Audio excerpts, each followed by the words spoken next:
bismillaah assalaamu calaykum kusoo dhawaada Saynab Qaali Cookings. waxaan galabta sameysanaynaa casriir oo fudud maasha allah inaba caadi ahayn. casriidaas oo ah pudding sidaan u sameysanay iyo waxaan ku sameysanay daawasho wacan.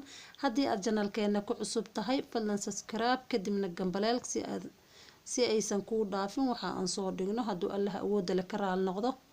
haddana waxaan guda galaynaa puddingkeeni. waxaa weelka iigu jiraa 3 bakeeri oo caano ah.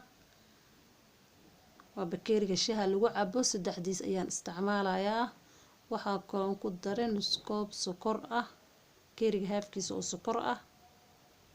waxaa kaloon ku darayaa 3 qaado oo qaadada cuntada lagu cuno waraanga labaniyad ah ama custard powder.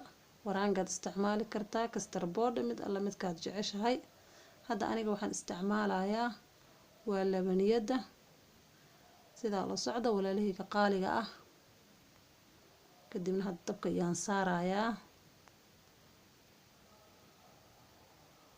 masha allah way noo karaysaa.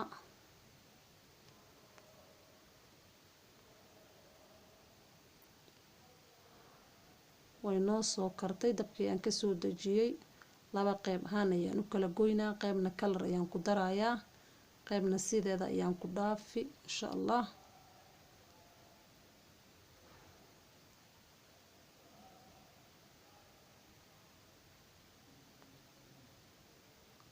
qaybta ayaan kalarka ku darayaa.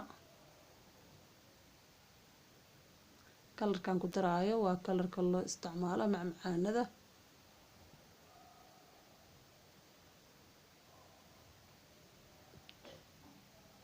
buskudkaas oo soo jajabiyey ayaan kor kaga sii darayaa qaybtii aan kalarka lahayn.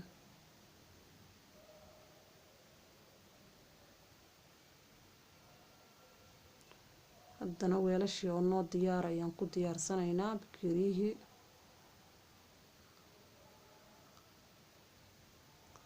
qaybtii hore ayaan ku bilaabay, haddana waxaan kor kaga sii shubayaa qaybtii kalarka lahayd.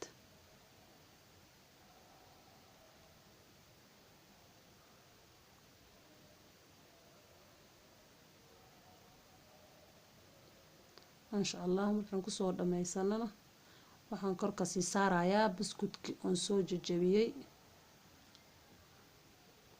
daarabta loos ayaad kor ka saaran kartaa. buskud waxa uu diidaya malaha. daarabtana waad ka dhaafi kartaa. waa casriir oo fudud caruurta ay ka helayaan. hadda adiga weynaad ku casriyeysan karto.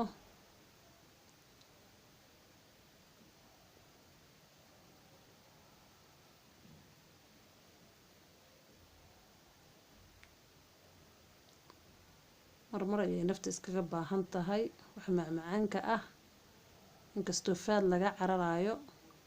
waa walaashin Saynab Qaali oo idin leh like, subscribe, share, la wadaag asxaabtaada. wixii comment hoos noogu reeb. assalaamu calaykum waraxmatullaahi wabarakaatu.